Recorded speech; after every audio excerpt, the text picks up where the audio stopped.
Hey guys, we are back with the 2020 Nissan Sentra SR. I've spent a little bit more time in this car this week, and I wanted to do a POV night drive to wrap some things up, and also just take it on the test route, because really the only opportunity we've had to drive this so far and film a video for you guys was on a route that we did on a local press drive. And it's always good to get this on familiar roads just to kind of compare with other vehicles.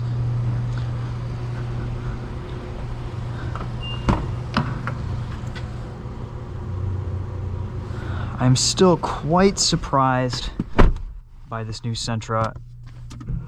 I would say this is a new direction for Nissan. They've really upped their game with this car, and it's quite impressive what they give you for the price. This is definitely not your cheap rental car that Sentras used to be, even as close as the last generation.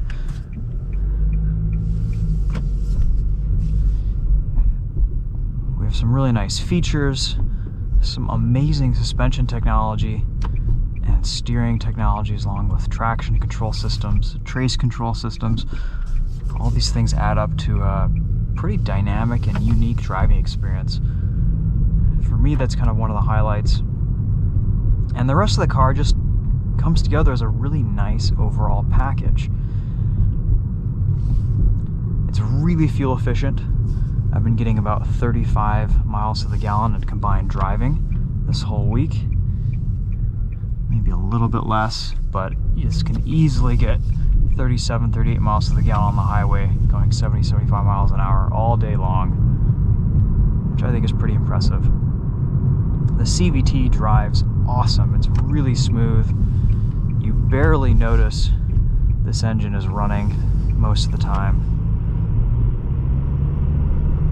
It's not over revving. It does a pretty good job giving you revs and power when you need it. It's not that fast, but if you're not a speed demon of a driver and you're just driving this car around normally, it has a really, really nice manner to it, and it behaves quite well.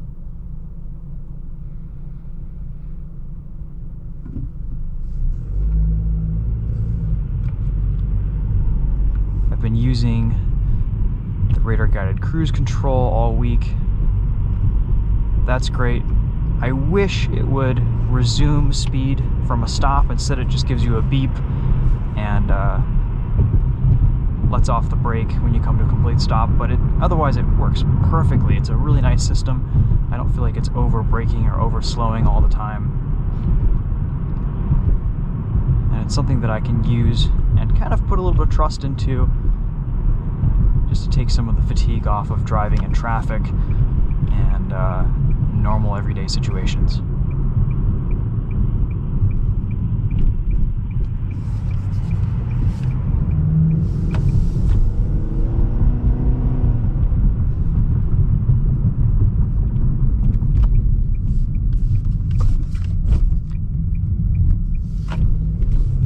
Probably one of the most impressive things about this Sentra, and I mentioned a little bit in my last video, is the dual pinion rack steering. So basically what this does is it just optimizes the angle of each of the front wheels so that there's virtually no scrub around corners, and as a result there's virtually no understeer around corners. So you can push the Sentra just to amazing speeds and have complete confidence in its cornering ability. It's pretty awesome. We'll hit some entrance and exit ramps here, and I'll show you guys what I mean. This is one of those cars that gives you way more confidence than a lot of other vehicles in this class, just because its capabilities are so high.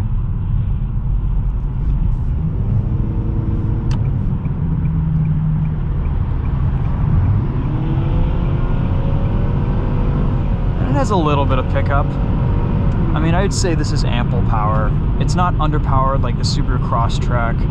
It's not underpowered like a first-gen Hyundai Veloster. You know, I think with so many cars having all this horsepower these days, we've kind of lost sight of what an acceptable amount of power is.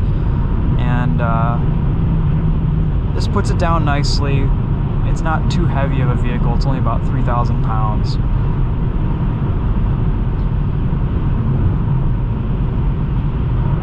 Once you get on the highway, there's a pretty acceptable amount of road and wind noise too. I did some longer freeway journeys in this Sentra this week, and it's definitely a little bit less wind noise than the Hyundai Sonata that I had last week.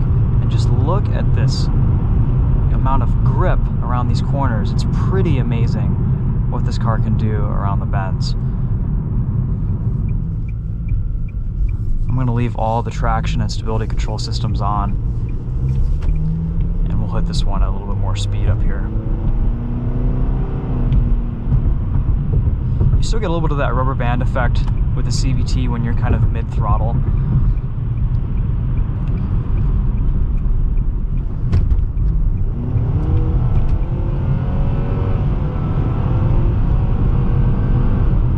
Guys, I have never driven a front-wheel drive car that has the steering and the confidence that this thing does.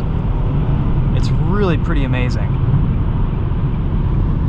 There's just no understeer until the tires let go, and then there's a little bit, but the amount of grip and control you have over the steering angle and where you point the car up until that tire breakaway point is amazing, just because it's constantly optimizing the steering angle and kind of adjusting toe on the fly, because it has these two separate pinions in the steering rack. It's amazing because it can kind of separately control the direction and the angle of each of the front wheels, where the harder you push it, the more grip you get.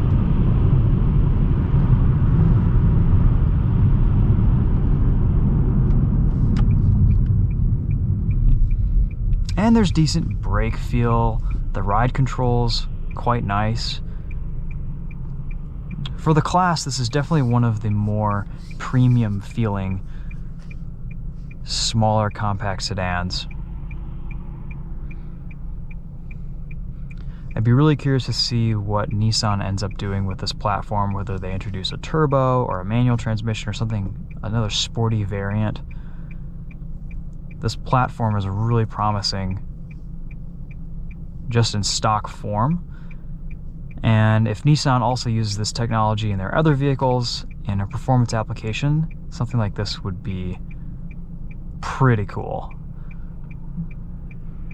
Give me a Nismo Leaf with the suspension tuning and steering system.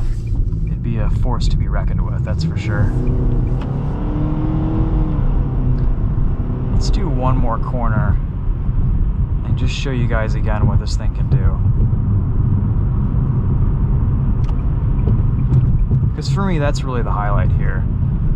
And it's something that was kind of glossed over in the media material. Even under throttle, there's a lot of grip. We've got some rotation under corners when you let off. I mean, there's almost more grip here than you really want to use on the street.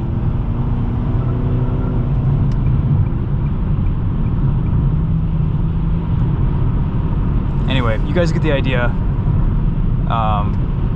Pretty cool suspension tech from Nissan on this new Sentra. I'm very impressed. Otherwise though, what's the car like to live with? Well, we have pretty great ergonomics in here. As I said in my first video, this car has a really nice layout with its buttons, its controls. Everything is easy to read, intuitively laid out. All week I've been using this car, and really there aren't any sticking points that I've found. Again, for 21 grand, 22 grand, the higher trim models really don't add a lot of money to the end of price. You're really getting a lot of bang for your buck here.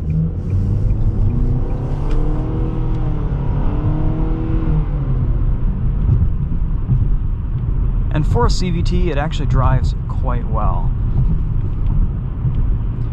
know Nissan doesn't have the best long-term reliability history for CVTs, but I'm sure in these latest generations they've done some work to kind of improve their longevity and improve their reliability. A lot of manufacturers are starting to improve their CVT tech and starting to get it right. I can't really speak to reliability on a new 2020 car. No one can. But I can tell you that it drives well, and for most buyers, this is going to be more than enough car, and a real step up, in my opinion, for the Sentra. So we'll see. To me, this is kind of a promising car for Nissan's future. If they can kind of keep it together these next few years, they're definitely doing things in the right direction. I'd like to see, I don't know, it'd be nice to see them get into some hybrid tech and bring just a little bit more reliability back into their brand, and do something to change that image, because I know all the comments that I get on Nissan videos are just about the same, and I'm sure we'll hear it in the comment section here today. But in Nissan's defense, they've done a pretty nice job with this new Sentra, and yeah, we'll just kind of leave it there.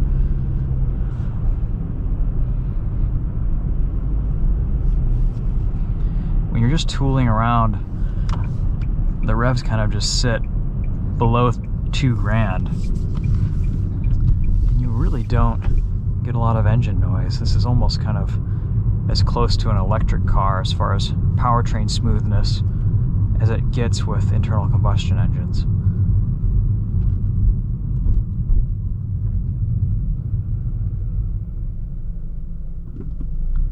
Even the stereo, the sound system sounds really good.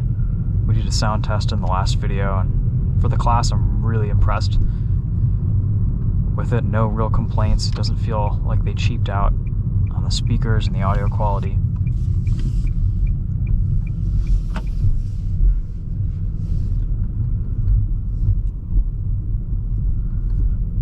And this is a pre-production model. It's pretty solid. No shakes, rattles, any of that stuff. All right, Nissan Sentra. That kind of sums it up. May do another video on this later this week, but I feel like I've kind of said everything that I need to on this car. And whether you guys listen or whether you just kind of harp on the CVT in the comments is up to you, but I have been talking about this a lot to people and just kind of explaining why I was so surprised about the suspension and handling tuning balance of this. I hope this is tech that makes it into more vehicles, because it's freaking awesome. It's really pretty amazing. You don't really appreciate it until you get behind the wheel and actually try it and use it and drive it and push it hard. We knew that something was going on in the background when we first drove this car, but the more we talked to engineers and the more we learned about the system, it's quite impressive. So, not the most technical overview of how it all works here, but hopefully the demonstration kind of speaks for itself.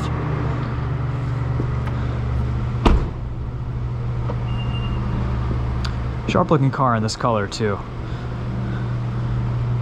My only real complaint is just this rear view out of the back. There's this hump, and it limits your visibility out of the rearview mirror quite a bit. It's kind of difficult to see the lower bumpers of most cars that are behind you. But besides that, no, not a lot of complaints about the Sentra. I wish they offered it in a manual, but I can understand that if they're only going to be selling a couple percent manual transmission cars, why even develop it? Doesn't make sense. Alright guys, that's it for this one. Thanks for watching. We'll see you in the next video. Take care.